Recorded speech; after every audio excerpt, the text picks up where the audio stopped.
So you might have seen the headlines. India just sent troops to Russia's massive Zapad-2025 war games.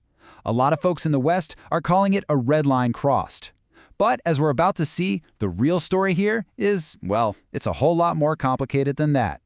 Welcome to the Global War Watch Network. We're here to decode the stories behind the headlines, and today's is a big one. Okay, so let's just say the headlines were dramatic. When India sent its elite Kumaon Regiment to Russia, it definitely shook things up in Washington and Brussels. You had op-eds popping up everywhere, all saying pretty much the same thing. By joining these drills, India had officially crossed a red line. And to be fair, you can understand the alarm. The Zapad exercises aren't some small-time drill. We are talking about a massive war game. President Putin himself claimed that over 100,000 troops from both Russia and Belarus were taking part. It's a huge show of force. And what exactly were they practicing? This wasn't your standard counterterrorism stuff. No, the exercises included simulated missile strikes and, this is the really critical part, rehearsals for launching tactical nuclear weapons. The Belarusian president even went on record saying, quote, "We are practicing everything from small arms to nuclear warheads." So yeah, the stakes were high.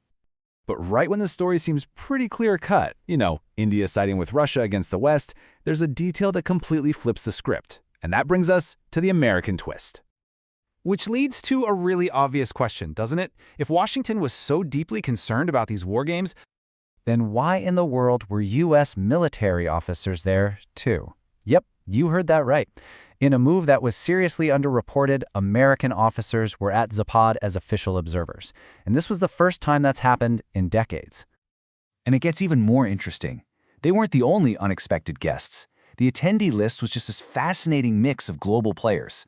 Of course, you had participants like China, Pakistan, and Iran. But then, as observers right alongside the U.S., were two other NATO members, Turkey and Hungary. All of a sudden, this story looks a lot less like India just picking a side. So what is really going on here? If India isn't just throwing in its lot with Russia, what's the strategy? Well, to figure that out, you really have to understand the core principle of Indian foreign policy. It's a very tricky but absolutely crucial balancing act. It all comes down to this idea called strategic autonomy. And it's actually pretty simple when you break it down.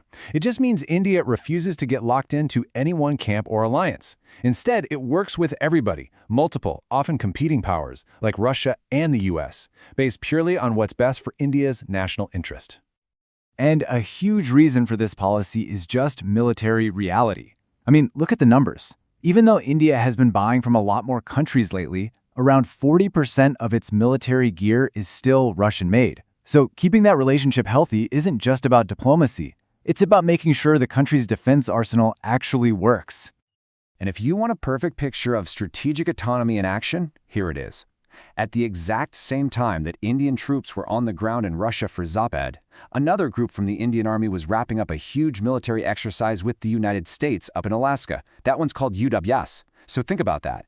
Training with both superpowers at the same time. But as you can probably guess, walking this kind of diplomatic tightrope is anything but easy.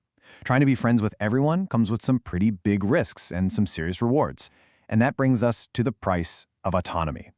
The reactions from around the world came in fast. The EU basically warned India, saying, hey, this could get in the way of our free trade agreement talks. Russia, on the other hand, immediately defended India, calling all the criticism brazen pressure. And India's response to it all? They just calmly pointed out that, American and other NATO officers were there watching too. So why take all that political heat? Well, despite the pressure, the benefits of keeping that strong tie with Moscow are very real for India. We're talking about things like heavily discounted energy, which is a lifeline for its economy. Russia is also the main supplier of critical military parts and supplies. And, importantly, that relationship gives India leverage in its own neighborhood, where it's facing some major security challenges. Okay, so let's zoom out. What is this one event, these war games? Tell us about the bigger picture. It might just be a sign that the old rules of global politics are changing and a new global playbook is being written. So here's the question we're left with. Is India's strategy of engaging with everyone a super risky gamble that's just bound to blow up in its face? Or is it actually a preview of the future, a sign of a whole new way to operate in a changing world? Ultimately, what we might be seeing here isn't a repeat of the Cold War, with two clear sides. It could be the beginning of a truly multipolar world, where powerful countries like India are simply refusing to be pushed into one box or another. Maybe this isn't about choosing sides anymore. Maybe it's about living in a world where there are a lot more sides to choose from. And that's our take for today. Thanks so much for watching. If you found this useful, we'd really appreciate it if you'd like, share, and subscribe to the Global Watch Network. It helps us a lot. But what do you think? Is India's strategy a brilliant move, or is it a disaster waiting to happen? We really want to know your thoughts, so drop them in the comments section below. And hey, don't forget to join our community over on social media. All the links for that are in the description. We'll see you next time.